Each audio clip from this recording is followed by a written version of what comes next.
comment on peut passer à l'acte très vite ici. À Toulon, où évidemment, peut-être pas attendre 20 minutes pour qu'une femme meure, mais il y en a qui se prennent des sacrés bastonnes, je sais quoi.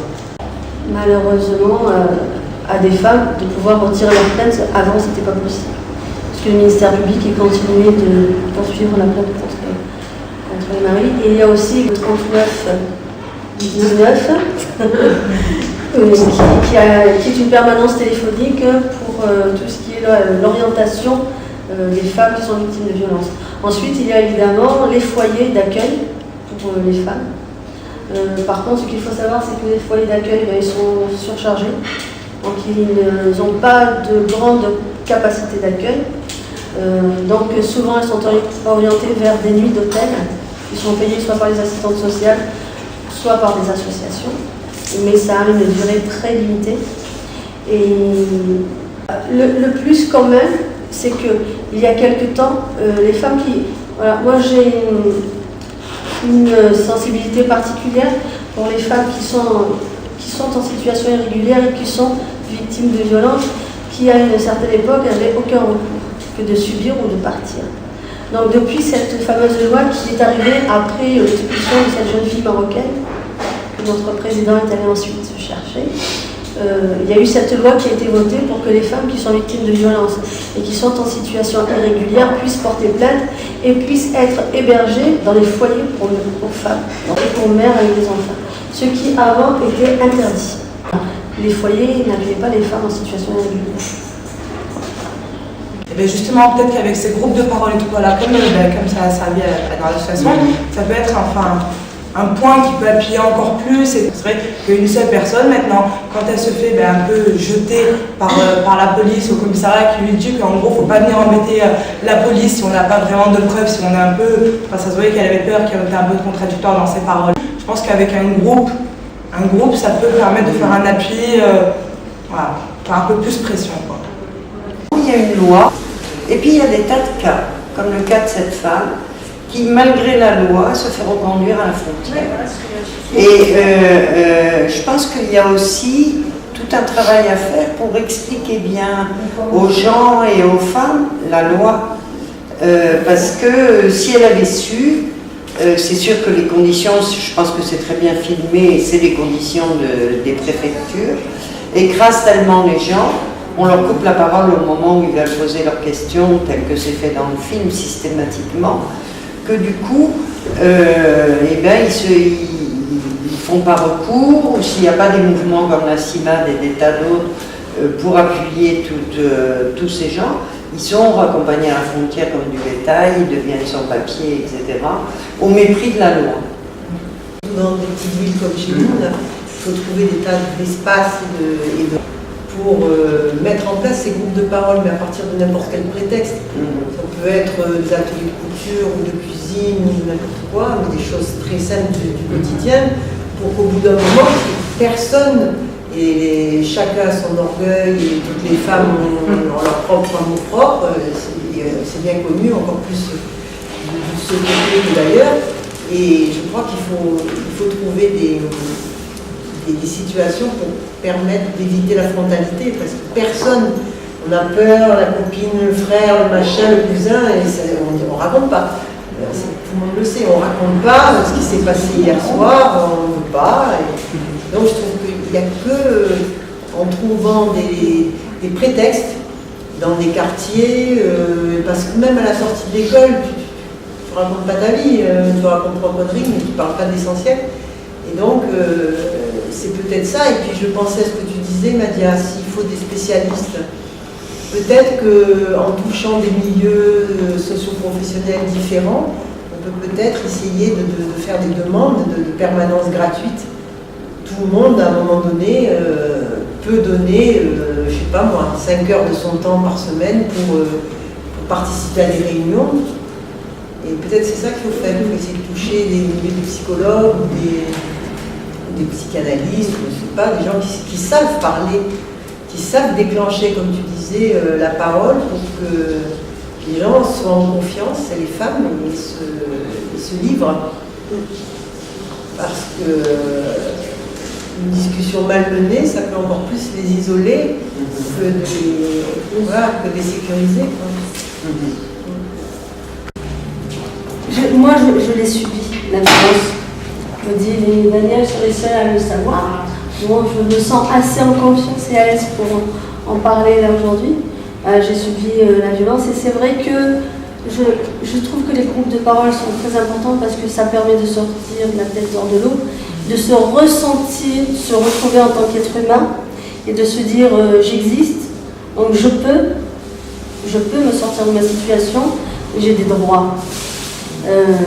À un moment donné où j'ai touché le fond et je me suis dit je ne m'en sortirai jamais, j'ai participé à des groupes de parole.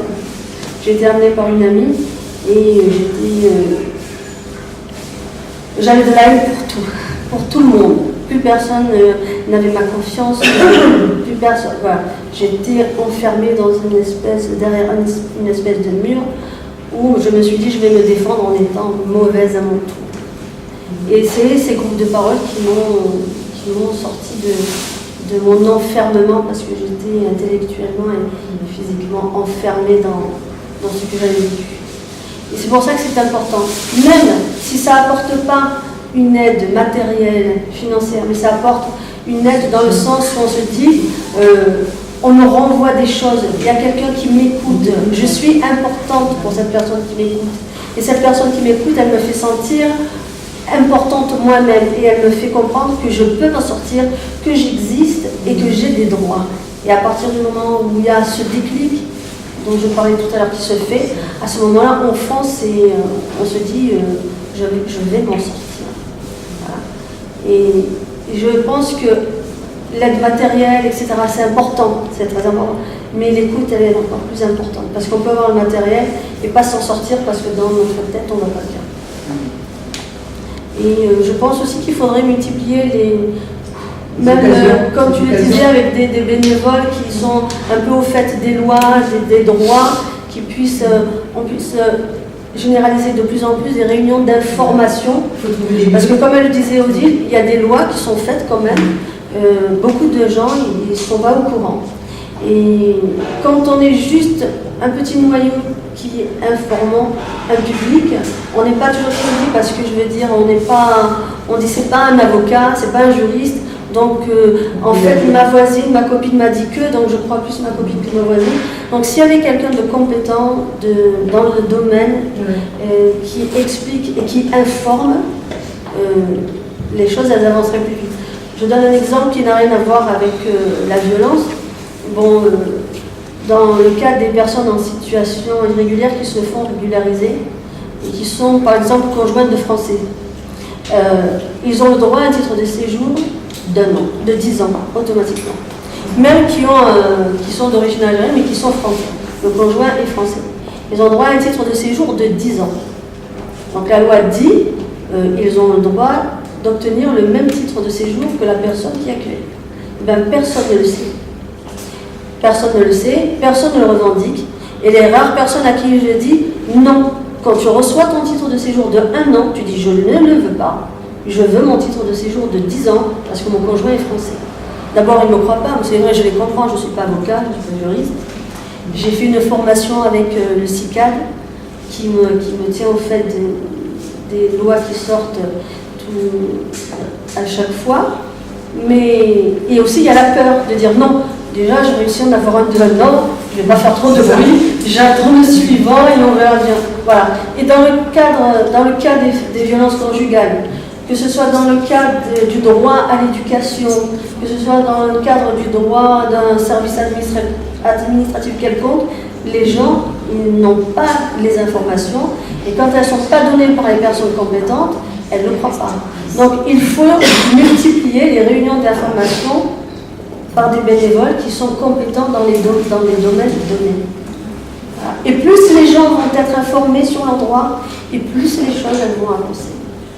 Il n'y a pas de permanence où on peut avoir accès à la parole librement sans que les femmes se sentent ni engagées, ni prises au piège, ni prises dans un truc réversible. Parce que souvent c'est ça la difficulté, c'est de sortir d'un anonymat. Parfois elles portent plainte, mais la plainte elle n'est pas suivie. Dernièrement, on a eu un cas à l'association d'une femme qui a subi des violences de son mari, qui a reçu 17 coups de couteau, qui est allée à l'hôpital, à qui, sur l'ambulance, on a demandé il faut faire quelque chose maintenant tout de suite pour nous dire à qui on confie vos enfants, parce qu'on ne peut pas les emmener à l'hôpital. Donc c'est une voisine qui s'est chargée des enfants. Elle est sortie de l'hôpital, c'est elle qui a dû rentrer à son domicile et nettoyer son sang, puisque personne ne l'avait fait. Le mari il a été condamné à une peine de prison. Il est sorti et là maintenant il la menace de finir le travail. Alors elle est allée porter plainte au commissariat où on lui a dit tant qu'il ne vous a rien fait, vous ne pouvez pas porter. Donc là, les assistantes sociales, la même réponse. Et donc on a dû faire un peu du chantage en disant que elle avait été orientée vers nous par la directrice de l'école, parce que c'est une maman qui est parente d'élèves de l'école, et qu'on était au courant de sa situation. Donc on avait le dossier avec les articles de journaux, les plaintes, la condamnation de monsieur, etc. Et que nous, on se portait garant dans le fait où si demain elle mourait, du fait de la violence de son mari, on dirait que tout le monde était au courant, les assistantes sociales et la police, et que vous n'avez rien fait. Donc du coup, l'assistante sociale, elle a eu très peur et elle m'a téléphoné en disant ça y est, j'ai mis en route les démarches, elle va être dans un foyer, on s'occupe d'elle. C'est vrai qu'on a un peu oublié. Voilà. Donc c'est vrai que pour le moment, les lois, elles ne sont pas toujours suivies. On ne la voit plus. Donc après, voilà, il n'y a pas de suivi. Mais je pense que plus que notre association, elle aurait besoin de gens compétents comme des psychologues ou des gens qui sont qualifiés dans le domaine de qui puissent l'aider qui puissent déclencher en elle quelque chose qui fait que je veux me sortir de là et je ne veux plus revenir à cette situation. Les personnes qui sont des fois maltraitées, elles ont honte d'en parler aussi. Parce que souvent elles se culpabilisent certainement en disant mais si je suis maltraitée, si j'ai des coups, c'est de ma faute. Parce que non, il n'y a pas que la violence physique, il y a la violence morale qui peut être aussi. Il y a une dizaine d'années, au service des urgences, comme ils recevaient de plus en plus de cas de femmes battues, de jeunes femmes battues, ils avaient mis en place des groupes de parole. Et donc les femmes arrivaient aux urgences et on leur proposait d'aller dans ces groupes avec un psychologue. Et c'était très intéressant à deux titres, c'est que dans la mesure où elles étaient venues et que ça avait été constaté, on va dire, même si elles n'avaient pas déposé plainte, elles étaient reconnues par les médecins, etc., comme des femmes qui subissaient des violences conjugales. Donc c'était plus facile pour elles pour parler. Et ils avaient mis en place ces groupes de travail qui étaient ces groupes de parole avec des psychologues, des médecins, etc., qui étaient vraiment très bien faits. Et ça avait quand même commencé à avoir un effet sur le quartier. Parce que du coup, il y avait d'autres femmes, même si elles n'avaient pas besoin d'aller à l'hôpital, qui venaient. Et que la femme devait respect, obéissance à son... En 68-70, j'étais militante au planning familial. Et la nuit, on faisait des permanences devant le commissariat d'Aix-en-Provence pour le cas où des femmes battues viendraient. J'ai toujours en tête une femme qui avait les seins éventrés à coups de bouteille, etc., avec ses enfants autour d'elle. Et la première chose qu'on disait à ces femmes, toujours, c'était « Madame, vous venez de quitter le domicile conjugal. En cas de procédure de divorce, vous perdrez la garde de vos enfants. Après, au besoin, on les emmenait à l'hôpital, etc. Donc, la fois suivante, elle ne revenait pas. Alors, depuis, les choses ont évolué et alors nous, on était là pour pousser les commissariats à les accueillir correctement. Elle les poussait à déposer plainte, mais nous-mêmes, on se faisait chasser en pleine nuit en nous disant vous n'allez pas être là, etc. Et depuis, ils ont mis des femmes dans les commissariats qui sont chargées de réceptionner les femmes victimes de violences, etc. Et on les pousse au contraire à déposer plainte. Mais c'est pas si vieux que ça. C'est l'âge au Cameroun où 80% des femmes trouvent normal que leur mari soit violent. C'est bien parce que le nombre de femmes salariées, même si les femmes font bouillir la marmite dans des activités informelles, etc., elles dépendent quand même du mari pour la plupart d'entre elles, et donc elles sont très soumises. Pour en revenir à ce que vous disiez tout à l'heure, c'est-à-dire que oui, il y a certaines femmes qui ont honte de se dire, bon ben voilà, ça m'arrive à moi, alors du coup, moi je vais pas oser aller porter plainte et tout. Moi je pense que ce serait bien de passer peut-être par plus de campagnes rurales, enfin plus d'effets sur la rue pour vraiment toucher directement les citoyens. Parce que je pense que c'est quelque chose qui concerne la femme, qui concerne les enfants. Je pense que la ville, les personnes, ils vont bouger. Sauf que je pense qu'il faudrait le faire plus dans la rue pour vraiment toucher directement les gens. C'est-à-dire, bon, ici c'est bien, mais c'est un peu en retrait, c'est un petit commune. Je ne sais pas si vraiment toute la scène a été au courant. Voilà, c'est ça. Alors que si ça avait peut-être été fait sur le bord, admettons, ça aurait attiré plus de personnes et ça permet de communiquer des messages directement à plus de personnes en disant que oui, effectivement, c'est pas une honte. Et que comme Madja l'a bien dit, maintenant, même si on est en situation d'irrégularité, on peut quand même aller au commissariat sans risquer de se faire expulser. Donc c'est-à-dire qu'une femme, maintenant, elle ne va pas oser essayer de se sortir de cette histoire-là et tout, parce qu'elle va se dire, bon, mais ça se trouve, je vais être expulsée, au final, c'est mon mari qui va récupérer la garde de mes enfants. Moi je pense qu'il faudrait passer par là et faire passer ce message aux femmes que oui, même si c'est quand même, ça peut être des procédures plus ou moins longues ou quoi, il faut oser, faut bien leur dire qu'il y a vraiment de l'aide, qu'il y a vraiment des personnes et tout qui sont là, parce que je pense que c'est, comme on vient de le dire, que c'est quand même encore tabou et que les femmes ne sont pas forcément au courant de tout ce qui peut exister pour les aider, tout ce qui peut être mis en œuvre pour elles, ne serait-ce que déjà une écoute. Le 3919, je pense ça devrait être affiché un peu partout, ça devrait être des numéros qui devraient être affichés en gros, ça devrait être un numéro qu'on connaît directement, voilà, ça ne devrait pas être quelque chose qu'on soit obligé d'aller chercher.